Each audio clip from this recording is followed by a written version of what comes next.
So as mentioned in the previous Sicha, Vaera 1, we're trying to go back to a original format, how we started the Shiurim, and that is more in a verse style, focus on a few nekudas of the Sicha and try to take it home.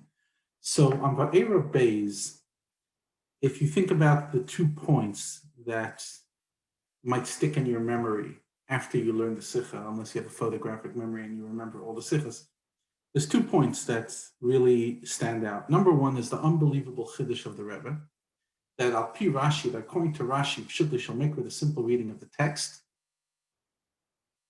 the Makkah of Dam, Tzfardea, and Kinim, so 3 Makkahs, happened to the Yidden as well. The Yidden were not spared from it.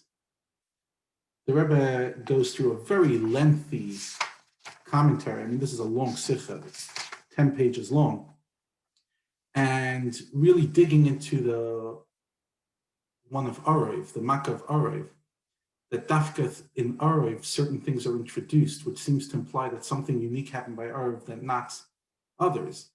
And he explains that the word Arov actually comes from Irbuvia, mixture, that the big chiddush of Arov was that there was a combination of lots of different animals. So a beautiful idea.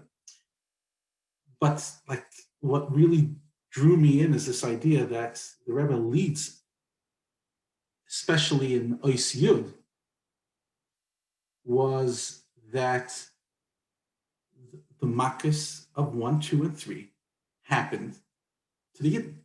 He quotes from the Even Ezra, who says that it happened.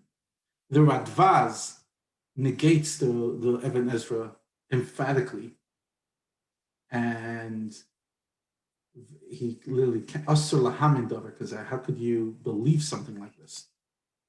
The Rambam writes that Kinim was, but didn't cause so much issue, and Dam Tzfardea not.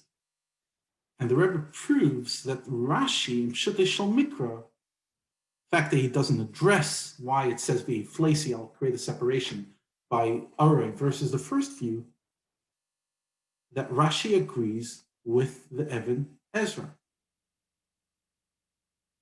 That the first 3 Makkos happened. Again, until I learned the Sikh, I had no idea. Like, first of all, I didn't know that Even Ezra said that. But to imply that Rashi agrees is powerful. And the fact that the Radvaz asks a question, if the Makkah was to the Yidden, how would Parai know that it's a sign to send the Jews out? The fact is they're getting punished as well. And the Rebbe says, the first 2 Makkos, Rashi explains, Hashem brought to hit their getchke, their gods, and just like Parai sees his Avodah Zarah getting hit, and he knows that that's why Hashem is hitting, even if you didn't suffer from that, doesn't in any way weaken the fact that his Avodah Zarah was hit. And the idea of Makkos Kinim was Etz Belikimi, it's Hashem's finger. In other words, it's something so small. Again, if you would have it limited to only Goyim, not Yidden, you would say it's coming from it's coming from a mudbal, from a human being. The fact that it's coming to say from Hashem in a way implies that it did happen. But the idea, like this mind-blowing idea that Dam Tzfardea Kinim happened to the Yidden, I think that's like one, like, obviously you need to build, if you want to share the start around your Shabbos table, you're going to have to build it unless you just credit to Even Ezra. And that's where the whole Sicha comes in. And then the final powerful idea is the take-home message, the Pnimi Yisayinyan. The Rebbe says over there, then the first 3 Makkos, you didn't have to separate between Yidden and Mitzvim, because even if the Makkos were by Yisrael, you wouldn't have thought to mix, that the Yidden should mix with Mitzrayim. However, Makkos Arev, which is whole idea of Arev is Iburvia, mixing in, as the Sikh explains, in length. So in other words, Arev removed division. It created a chalent pot of everything. In that one, V'yiflesi, in that chaos, it's dafka important to create the division ben Yisrael la'amim ben Kodesh l'chol, to create a separation. And therefore, dafka in Makkos Arev is their separation. And the Hilah is a mind-blowing idea, especially now. I'm recording this, with the whole, just, middle of, how do I say this? After the Wednesday, the 6th of January in the United States, 2020, and in general, just the COVID, it's, whatever uses the words, then they say, dafke b'shah, dafke in a time, buvya ba'olam, when there's a mixture, there's chaos in the world, uvizman asher partzu gidlei shalom, in a time that all boundaries of this world are broken, which never happened before. There's a special tzorech need to be mechazik the mechitza between Yidden and the nations. Even before Matan Torah, and before Banu B'charta Mikol Am B'Lashon, when there was an orev, an erbuvia, a mixture, and there was a chashash, there was a worry, the possibility of the mixing, Hashem made a special nest. The other ones, he didn't make the nest, because you have to make a nest to separate it, that the Yidden don't and the Yidden and the Mitzrayim do. But over here, he makes a nest.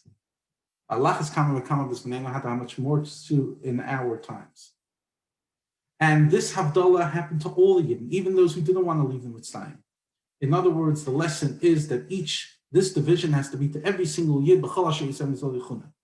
And when the Yidden make this mechitza strong, then the mechitza between Dvar Hashem, Mabdul Chasashon, the separation between Hashem and the Yidden, is totally removed, and everybody does tshuva. In other words, when we set the boundaries around us, then our relationship with Hashem is cohesive. One of the mind-blowing ideas in the Rebbe's Torah is, on the one hand, the Rebbe there's nobody that can pay for Sheva Mitzvahs Bnei Noach like the Rebbe did, especially in the Tashemems in the 80s.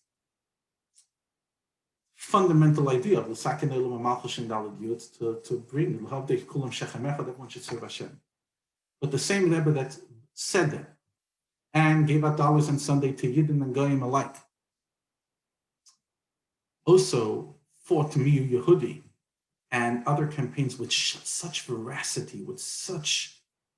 And what did the Rebbetzin say? The two things that caused her husband, I'm not sure if illness or to age, was Miyu Yehudi and in the case of the Sfarim or Bachrim not learning Yeshiva, but Mir Yehudi was definitely one of them. Bachrim not keeping Seder. Why? Because again, it's not negating the guy. It's not the Rebbe saw their role, but you need separation, you need division, you need mechitzis. And this lesson on Alev and the idea of mechitzis is a very powerful lesson to take. So what do we have out of the Sicha? Two things. I'm sure you could take much more. Number one, that the Makkos, first three Makkos, Al-Pi Pshuta Shemikra, did include Yidden. And number two, the lesson of Alev, why you need separation, dafka in a time of madness and chaos.